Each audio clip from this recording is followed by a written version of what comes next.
Well, I'm glad that's over. I'm very, very glad that's over and done with. What a horrible, horrible game of football. Horrible. What at first promised, or at least, you know, said that it might be a nice afternoon for Spurs. Those opening stages, a lot of positive play, a lot of beautiful attacking moves, passages of play, passing, bobbing, weaving, or whatever you want to call it. We made a lot of good opportunities. And I was thinking, yeah, I predicted before the game, I was saying this is going to be about a 4-0 for Spurs. Not being arrogant, all due respect to Luton and everything like that. But just I think Spurs are that good at the moment. And Luton are, you know, they're a championship side, let's be honest. But the game didn't go that way, did it? It didn't go that way. Profligate with a lot of our early opportunities. Found it hard to get that real kind of killer ball as often as we would have liked. We didn't create many premium opportunities for Sonny. And then after Basuma's, second yellow, we were always going to struggle. Yeah, I mean honestly, with about 15 minutes to go, I was just pleading, desperate for that game to be over and done with. Like desperate for it to be done. It was so uncomfortable. It was so horrible to watch. And Luton made a couple of good opportunities for themselves. They did have a couple of good chances. They definitely didn't, capitalize on those. I mean, no. Quite obviously they didn't, because here we are, 1-0. And I am happy about this. I don't mean to sound, I worry, like I feel like I'm not that happy about it. I am. I'm not taking that for granted at all. Not at all. It's another 3 points to Spurs, top of the table. Like Ange says, we don't need to start getting excited about being top of the table in October. It's more just our form continuing, us, with all due respect, blah, blah, blah, as everyone, as you have to say, everyone's very sensitive, aren't they, nowadays, about their football teams. Nowadays, you can't say nothing.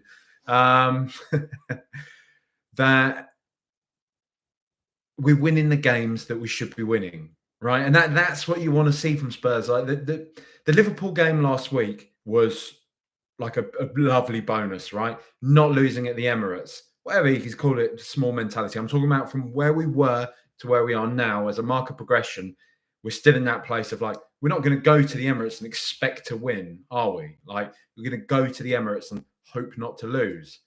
We're going to play Liverpool, I mean, given our recent history with them, and hope not to lose.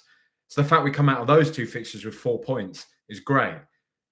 Going to Luton, again, like I say, with all due respect, I'm expecting to win that one. We are. If we're not even take any of this with any expectation of winning the league or anything. None of that. Not even that. Just talking about Spurs really doing what they should be doing. A club of our stature, a club that's spent the amount of money that we've spent, a club that has, a stadium like we do. We're not entitled to this stuff, but you have to create a level of expectation, right? You have to. If you want to win stuff. We've seen that. We've seen that with other clubs.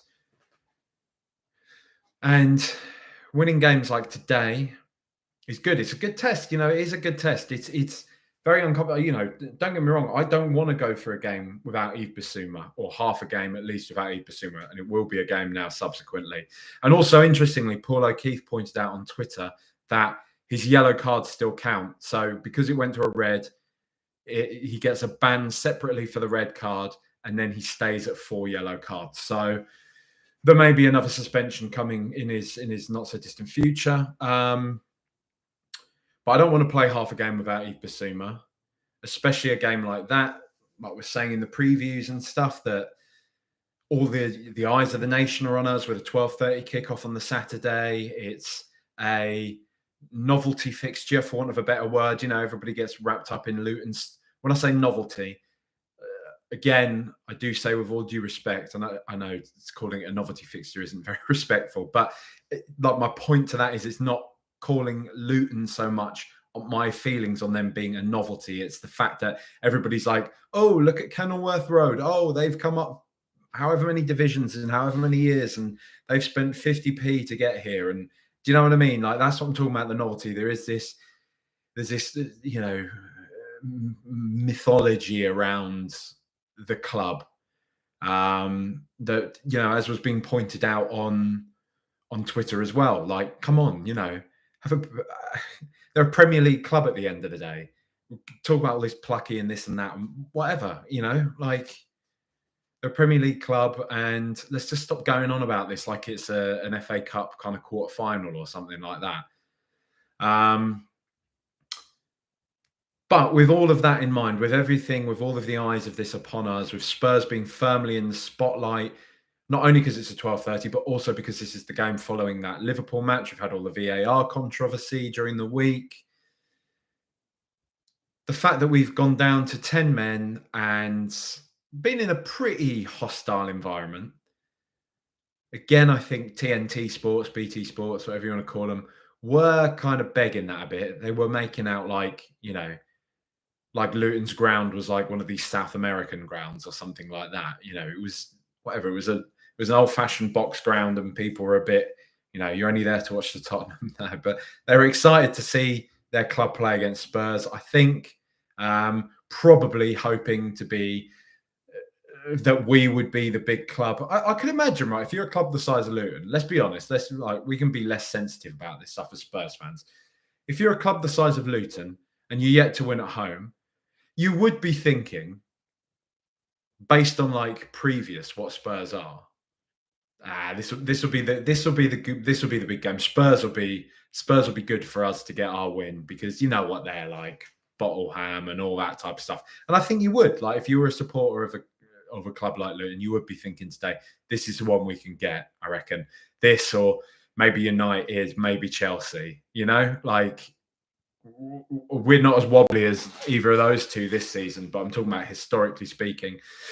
And I think there is going to be a lot of catching up, like the collective consciousness as to what Tottenham are right now. There was even some outright denial of it during the game itself. Jermaine Genius kept on going on about Spurs being lucky to this point. That, yeah, well, they've done well. They're looking positive under Ange Postecoglou, but you could say they got, a late goal against Sheffield United, the late goal against them. I'm thinking, like, this isn't like. And the funny thing is, ironically enough, as he's going on about Tottenham being lucky, we're down to 10 men. It's our third successive corner in a row, and we play that nice, there's that nice little interplay between Kulusevski and Maddison. Maddison cuts inside, swings it, well, doesn't swing it, but threads it through to Van de Ven, who finishes it exquisitely. Is that luck? Because that's what we've been doing all season. And I think I can imagine maybe with Genius, as you sometimes see with Gary Neville and whatever, when people are kind of pigeonholed as being like, oh, Genius is Tottenham, so he's going to be biased. I think sometimes they will overcompensate to go against like what Spurs are doing. But look, this isn't an attack on Jermaine Genius in isolation. This is just talking about, and it's not an attack on anybody. This is my feeling that a lot of people, and that includes Spurs fans, a lot of Spurs fans going into this game, you're not Tottenham if you don't realise that we're going to lose this one. I just don't think we're that team anymore. I don't think we're that team. And it's uncomfortable because this has come in such a short space of time, right? Ange Postecoglou has turned this around so quickly, like bizarrely quickly, right? Bizarrely so. And so I think we all do need to catch up with the idea that Spurs we do play like a proper outfit. That the way we managed that game was sensational. I mean, Romero and Van de Ven at the back are just absolutely mustard. The pair of them, like on an individual basis, they're absolutely mustard. And as a partnership, they're unbelievable. They were rock solid today. And I think, okay, Luton got a couple of little chances, right? They got a couple of chances. Fair enough. But that's going to happen in a game of football, isn't it? That's going to happen. you can't be digging out your own team just because you've conceded a couple of chances, and that, I don't think that undermines any idea that those two are forming a very solid partnership at the back, because they are. They're absolutely unbelievable. And this is normally the place where I would say, and having Yves Bissouma in front of them absolutely allows them to do that. But Yves Bissouma, didn't shower himself in glory today. It was a bit silly, but I mean, for me, the geezer's got so much credit in the bank right now, right? I'll let him off that. Silly. It was silly, right? We all know it was. He'll know it was.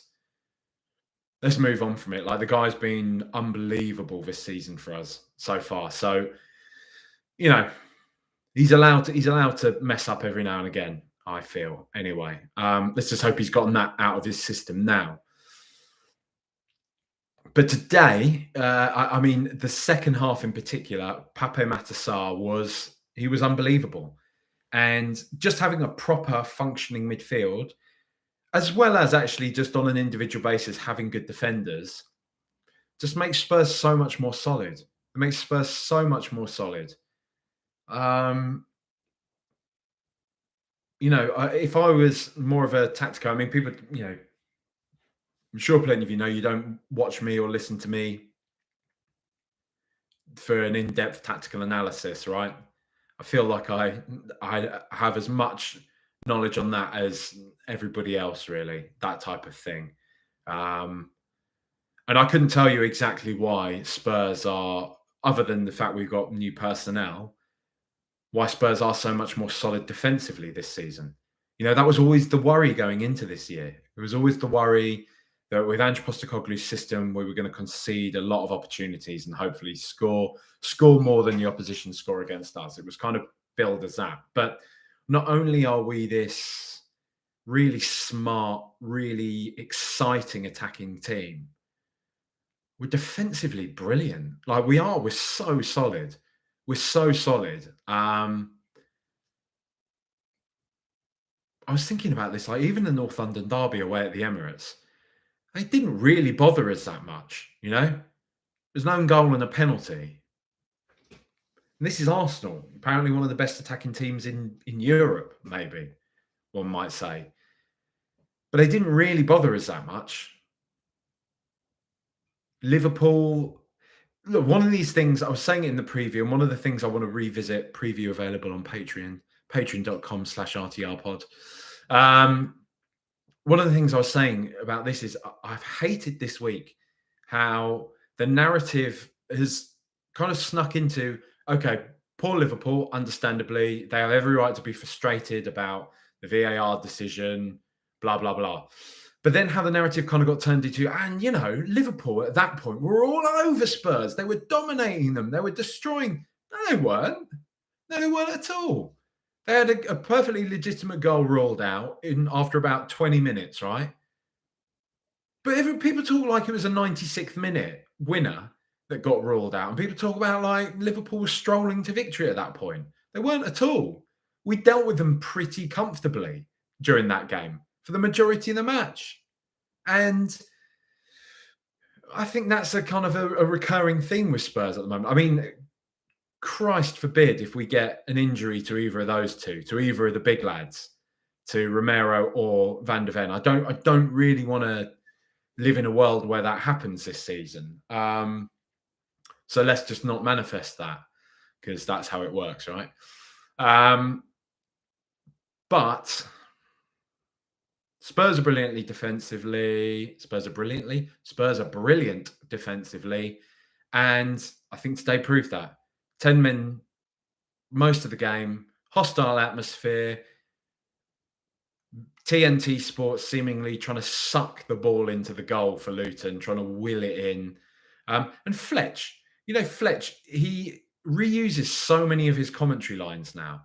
He said exactly the same thing for Luton today as he said about Spurs in that Champions League semi-final against Ajax. Where he said, well, you've got to wonder, with things like that happening, if this is going to be Luton's day. And he said that, he said that like word for word Tottenham's day, obviously, not Luton's day, so not exactly word for word, but you know what I'm getting at, you pedantic so-and-sos. He said that, I think, when was it Ziyech hit the post? Anyway, doesn't matter. Doesn't matter about Fletch. Doesn't matter about TNT. I've got to say, who was their player? Let me find it now. There's a player. There's the lad that said he's an Arsenal fan, right? Before the game today. Really bizarre energy. And I've been told, oh, it was just a bit of lightheartedness. Yeah. Panzu saying, facing Tottenham today, I'm Arsenal through and through, so a Tottenham result would hurt me. Have that, lad. I need to crunch James Maddison early. I'm going to try and get as close as possible to Yves Bissouma and Pape Matar. Crunch Maddison early. It's a bit weird, isn't it? Bit of a weird thing to say. Don't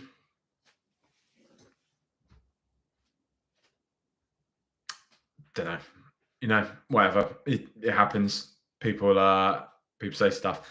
And that's what it is. We beat them. We did them.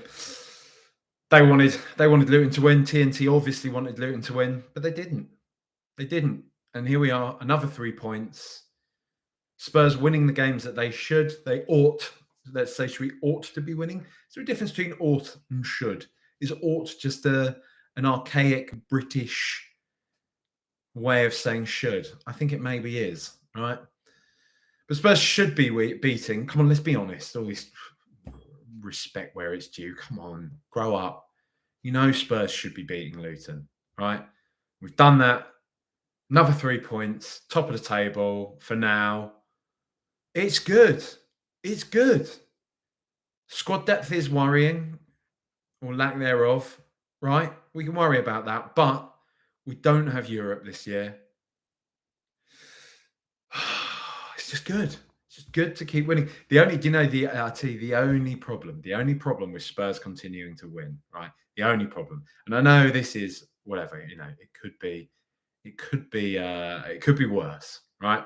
But the only problem for me with Spurs continuing to win is that with every single win and then with every game that subsequently comes, I have less and less of that feeling that I had at the start of the season where I'm like, I just want to enjoy Tottenham. I don't really care about the results. Of course, I sort of care about the results, but I'm not expecting anything. I'm glad I've got my Tottenham back, that we're not playing Conte ball anymore. Blah, blah, blah, blah, blah.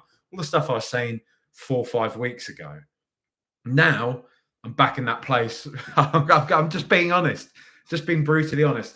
I'm back in that place where I'm like, damn, I don't want to lose today. I really want to win.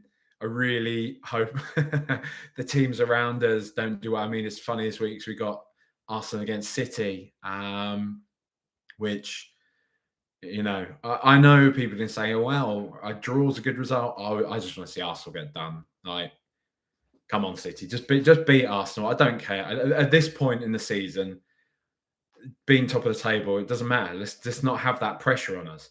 Let City thump Arsenal so they are not unbeaten anymore. Tottenham Hotspur, the only unbeaten side in the Premier League going into the international break. Manchester City, back top of the table where they should be. Less pressure on Spurs. We can continue to go under this radar that so far thinks still, despite all the evidence presented before their very eyes, they still think that Spurs are somehow lucky to be in this position. Lucky.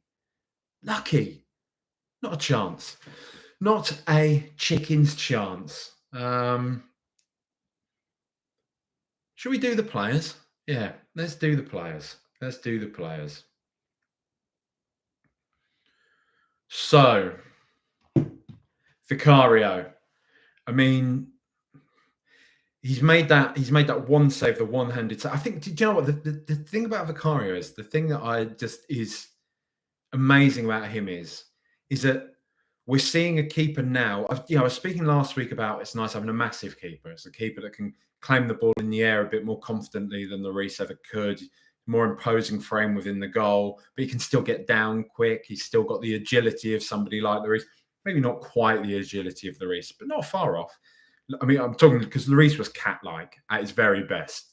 Lloris was almost freakish, unlike any maybe a goalkeeper I've ever seen for how he could jump around the goal. It was quite mad.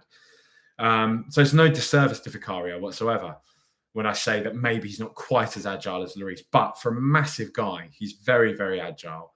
He claims balls in the air nicely, very well. He's very composed. He plays out from the back very nicely. So he's got those like the trappings of a modern goalkeeper. One of the big differences, to my point, between him and Hugo Lloris is that we now have a goalkeeper that is making saves that Lloris didn't used to. Saves at his near. How many times did Lloris used to get beaten at his near post? So often. Or if it wasn't at the near, if it wasn't like the goal actually going in on the near post, it was somebody running towards his near post and managing to hit it beyond him to the far post from a tight angle. We saw this happen so often with Lloris. So often. Now Vicario is, I mean, a clean sheet against Day. He's like a brick wall at times. He's a mad signing. He's been unbelievable, absolutely mad signing. I mean, we heard all the stuff about him. People saying, "Oh, he's the best goalkeeper in Serie A." A lot of Italians calling for him to start over Donnarumma. And you hear this about new signings, don't you? I remember when Goran Bunjevcevic was called the Yugoslavian. It was at the time Yugoslavia, I believe, when we signed him. Probably wasn't. I'm sorry if I've said something very offensive there. But he was called like the Franz Beckenbauer, right? And he was not. He was definitely not that. But Vicario is unbelievable. He's a sensational goalkeeper. Fantastic. Wonderful performance today. What an amazing piece of business. What an amazing piece of business. Can't really remember. From off the top of my head, he was around the 30 mil mark, right? I think around 30 mil. And unbelievable. Amazing goalkeeper. Pedro Porro, with every week, Pedro Porro just gets better and better and better for me. Better and better and better. He is somebody that, I've been told I dig out too much in the past, and I'm not changing my opinion based on that. I'm just changing my opinion based on the fact that he just seems to be improving constantly. With every single game, he gets better. He looks better suited to this system. It's almost, again, I say, like coaching works. It's almost like having a manager that puts faith in the abilities of their players to do what they do best. Works. Because I thought he was fantastic today, Pedro Porro. Really good performance. Didn't stop running until he did start to tire a bit towards the end of the game, right? That was kind of the point I was making. So he's great, he's fantastic. Christian Romero, I was sort of talking about it at the top. I mean, just what a turnaround! What a turnaround this year. Young player, very young defender. And I think that's always been the caveat, even when we've been digging him out in the past. The caveat has always been he's young, he can learn. Another big caveat should be the fact that he said he really didn't like Antonio Conte. I mean, not so few words, but let's be honest, let's be real. But the sort of the petty yellow cards, the temper tantrums, all of it is gone. And whether it's the vice captaincy, whether it's a change of management style, whether it's just growing up as a man, as a person, it's stark, isn't it? It's stark, the difference between Romero this year and Romero last year. And yeah, I think we also have to say having a double-hard, solid, amazing centre-back partner as well probably helps quite a lot. because Romero was just, I honestly think he was impeccable today. I think it was a 10 out of 10 performance. He was unbelievable. An amazing player. Again, just a bargain, an amazing piece of business. There's been a lot of talk this week about Paratici's legacy, even though he's still working with Spurs in a kind of shady backroom role. I mean, I shouldn't say shady. I should be careful with that. Apologies. I just mean that he's sitting in a back room somewhere, acting as a consultant, I believe, isn't it? Because of this ban he's got. So he's still very much at the club, and just some of these deals that we're seeing it now. Vicario, Romero, Doggy. I don't know. Was Basuma one of his? Maybe. They're starting to look all right now, aren't they? Mickey van der Ven, just what a player. He was given man of the match today. For me, it could have been him or Romero, probably. I think the fact he got a goal and some of those surging runs, because this is the thing about both Van der Ven and Romero.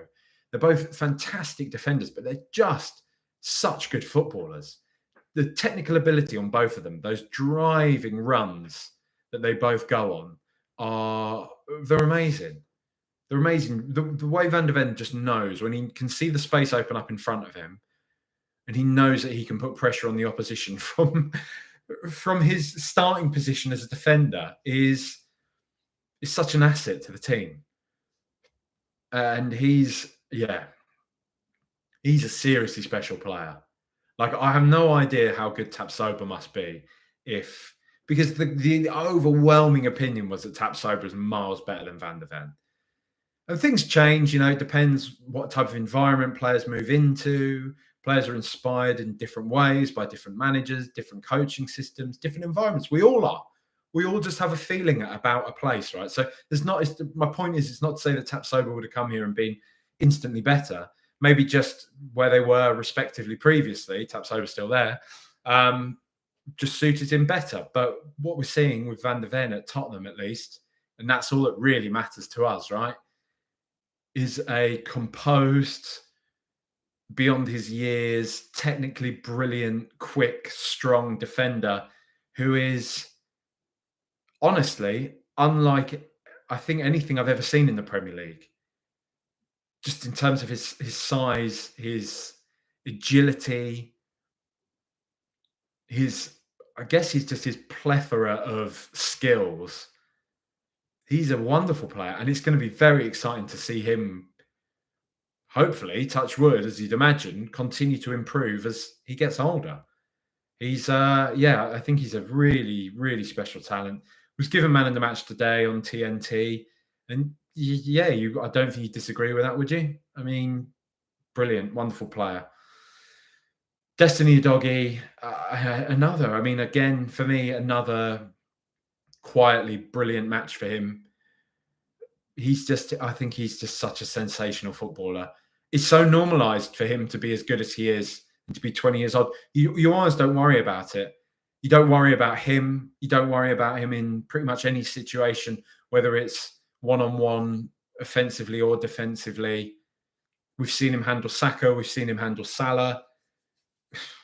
I mean, this guy's 20 years old.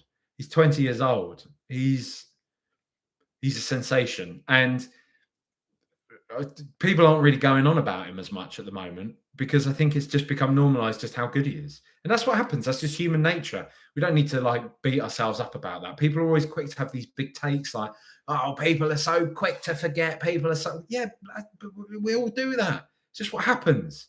Things become normalized. There's a reason why we have the word normalized, right?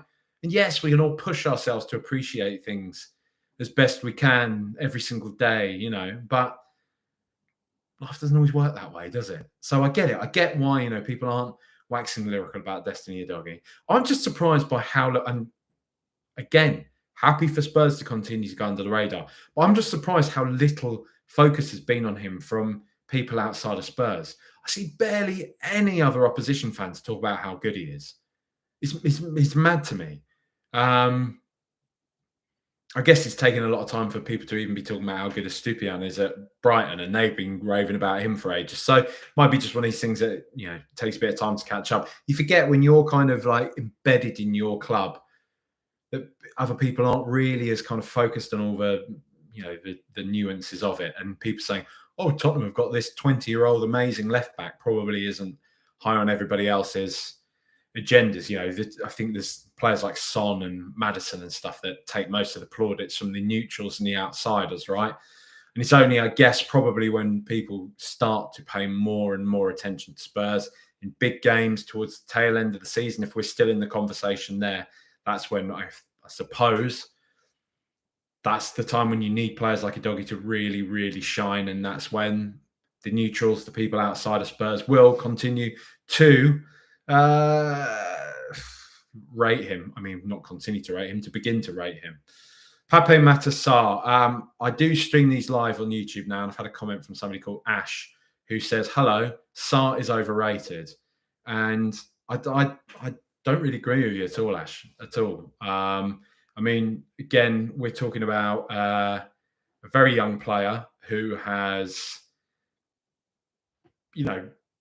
come into this side. He came into this side in a baptism of fire in the Champions League away at AC Milan, and was composed, was brilliant, looked like he belonged there. And I don't think he's really looked back in every opportunity he's had. And yeah, okay, right. I think in the first half he wasn't perfect by any stretch of the imagination, but when Basuma went off, I think he stepped up. I think the second half he was absolutely brilliant. I think he's got a level of composure that you can't teach. People go on about the sort of the gammon that you can't teach that, mate. You can't teach that. But there is some truth to that, I think. And I think Sarr backs himself. There is a level of composure there, and he, as as Juice Nuts says on YouTube, Sarr had a mixed game, quite a few stray passes. He did. I think in the first half he did, but the second half, like I say, when the pressure was on, he stepped up. Basuma off the pitch, he stepped up. He was brilliant. I thought he was composed, and especially toward the very end, there was that one little chance he created for Veliz, who happened to be offside, when he kind of like was juggling the ball over the heads of the Luton players and carried on driving into the opposition half, and then threaded a nice ball through. And that's what I want to focus on with Sarr. He's a 21-year-old player, right? There's a lot of room to grow into, but what he's already doing at this age, playing in that position in the pitch, is brilliant. Look, let's not lose sight of the fact this kid has started I'm pretty sure he started every single game this season, right? In the Premier League. We're first in the Premier League right now. Is it worth us kind of like drilling down into these players, especially the 21-year-old who, for my money, is doing an exceptional job for the most part. He's not perfect, but he's 21. He's 21 years old. I think Sarr is. I think he's a brilliant player. I think he's got a very exciting future ahead of him. You cannot be looking at him now and criticising him, expecting him to be the finished product yet. That's just not how it's going to work. But what we have already from him, I think, is brilliant. I think he's a brilliant player, and I think like I say, the positives that he has on the Tottenham team are far outweigh any of the negatives. I do. Top of the table. We're top of the table, right? We're unbeaten in the Premier League so far. We've had some tough games. Yves Basuma, one to forget for him, wasn't it? Silly decision. I mean, if you are going to dive, lad, come on. That was abysmal. It was an awful dive. Anyway, didn't really need to do it. Silly way to get a red card, but hopefully he'll have learned from that, as he learned from the start of this season, showing up to training late for Ange's first training session, and Ange told him not to. He learned from that, and he's been one of our best players, if not, dare I say, our best player so far this season.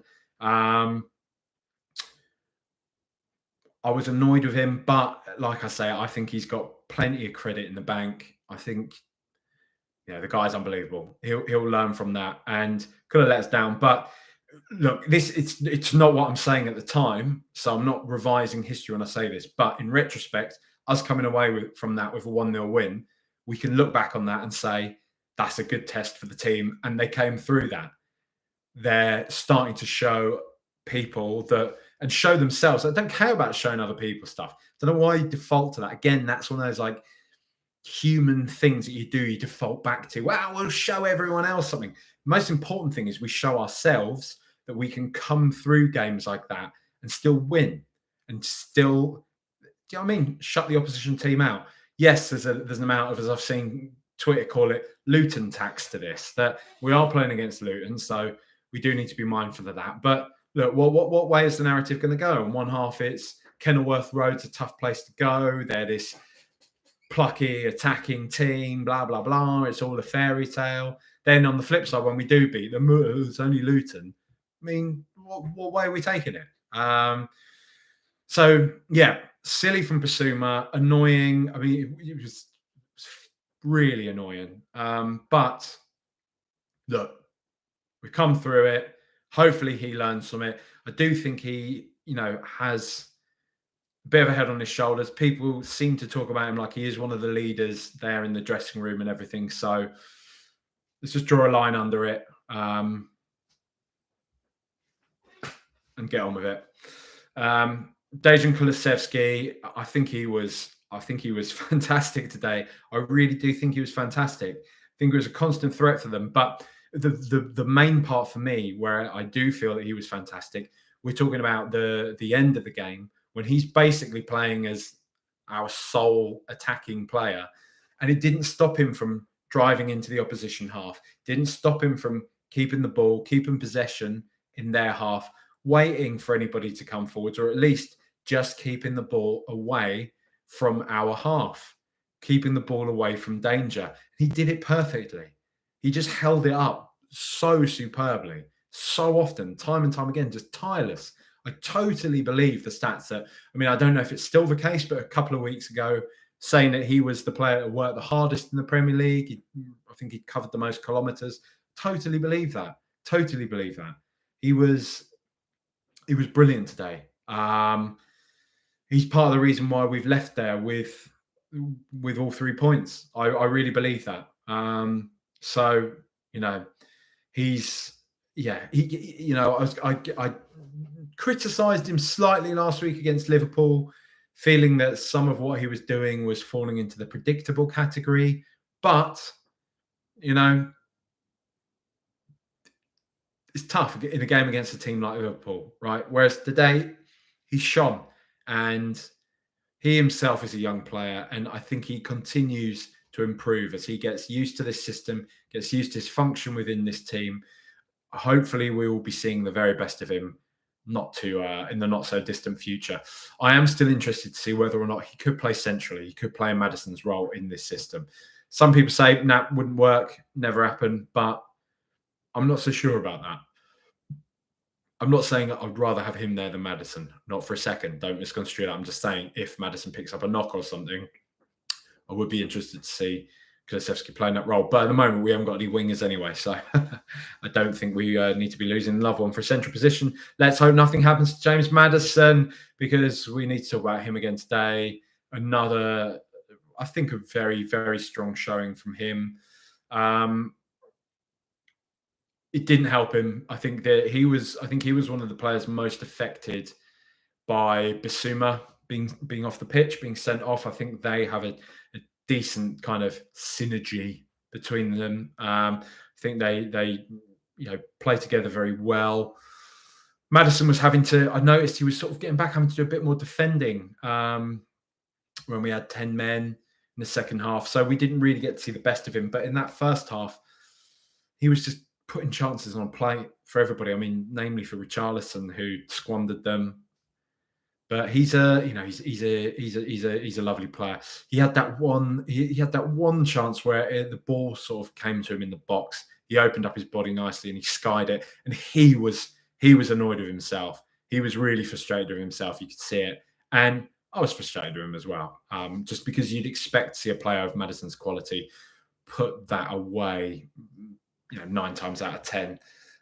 It's been a few weeks since he scored a goal, hasn't it? I think, but another assist today for him, which is the big part, really, isn't it? I mean, that's his main function in the team, and he's done that well. And he's just, he's just a lovely player, isn't he? And he knows he's a Tottenham player.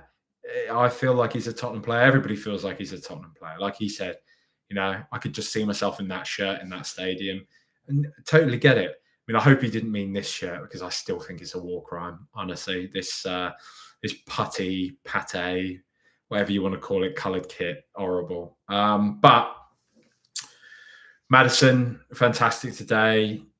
What an addition to the team. 40 mil, again, a steal. Richarlison, look.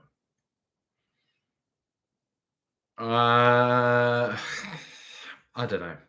I don't want to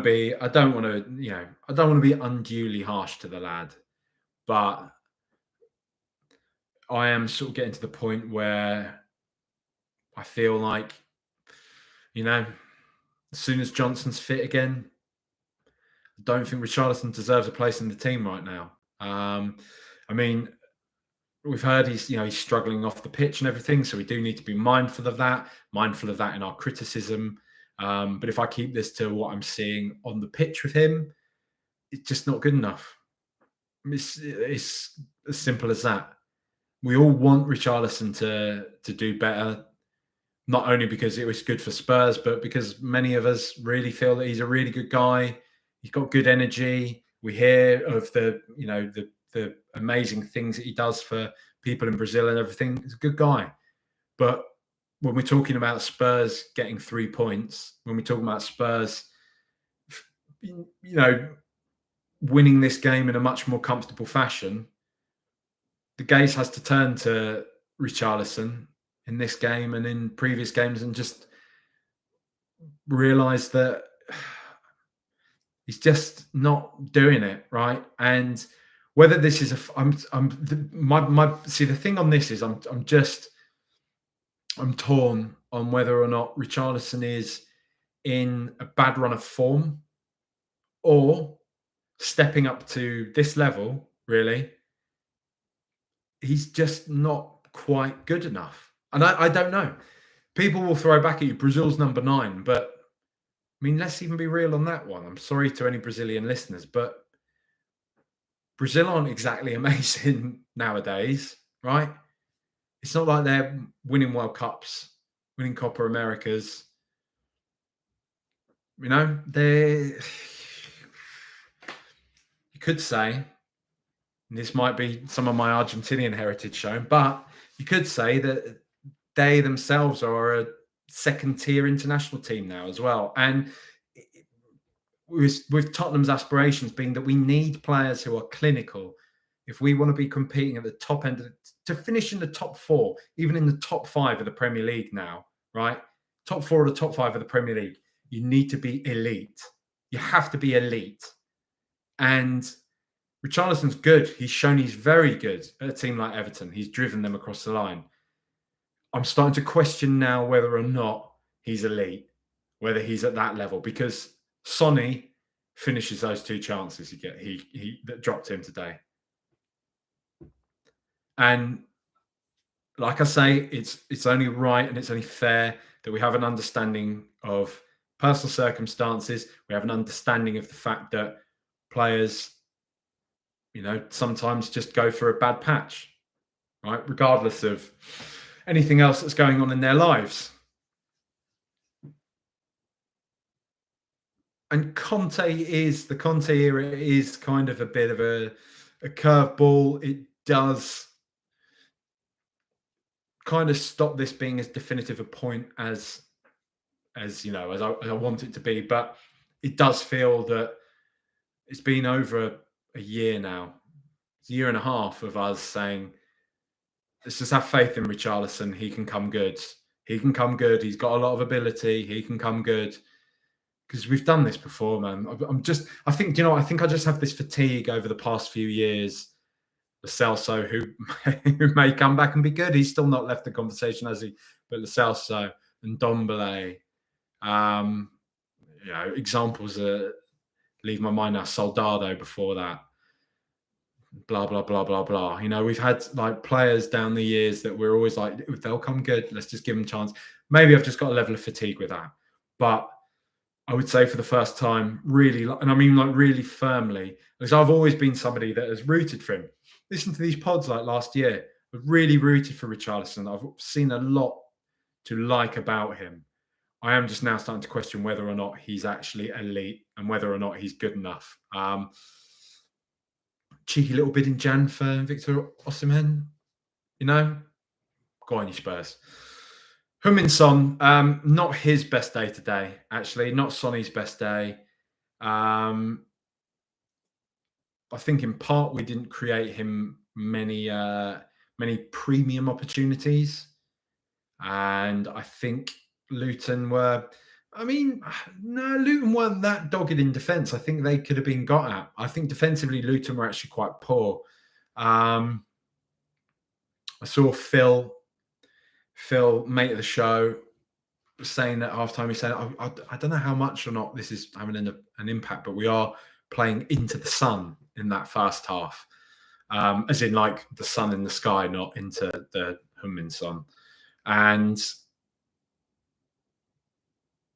that could have had an impact. Don't know. Who knows?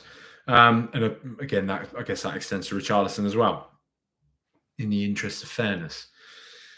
But Sonny, not his best game today. And then in that second half, like we were saying, chances really were at a premium, and he just wasn't really getting any. It's a shame because the thing about Sonny is the second he goes off, the other team do start to play so much more expansively.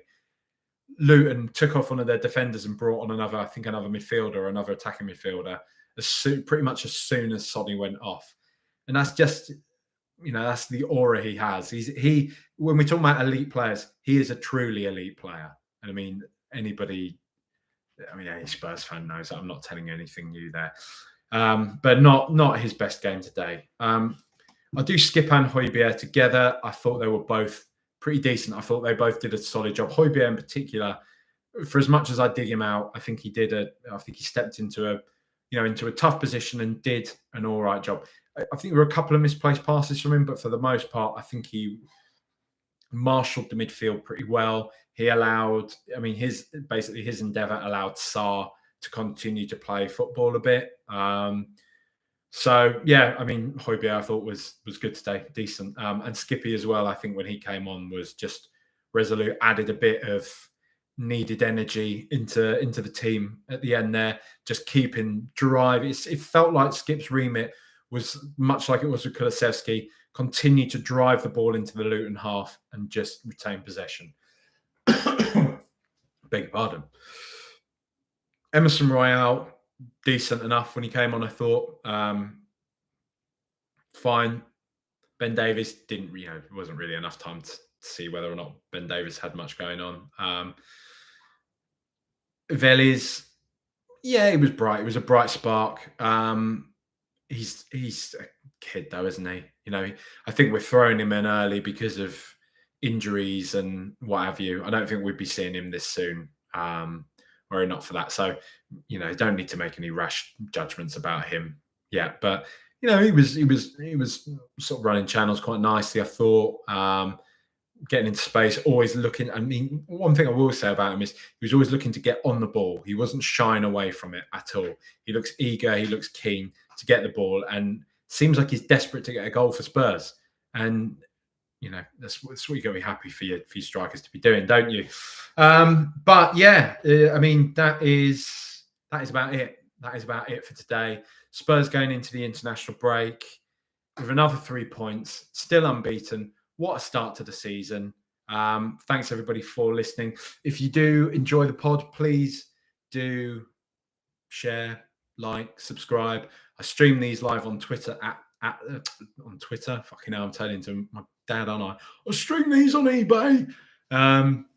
Stream these live on YouTube after the game. So if you can't wait the hour for me to record this, it'll be on there. Also got the Patreon pod is fully up and running now. Patreon.com/RTR pod, where there's preview pods. Got a Thursday bulletin 20-minute pod. Got a monthly pod with Jack Gallagher, football writer, all of that. Derry City fan. He's a good lad, funny bloke. We have a good chat. So we'll be doing that next week. We do it month by month, going over Spurs. So that's what you got to look forward to next week. And also, just so you know, for this month, the pod is sponsored by Infinite Session. It's alcohol-free beer.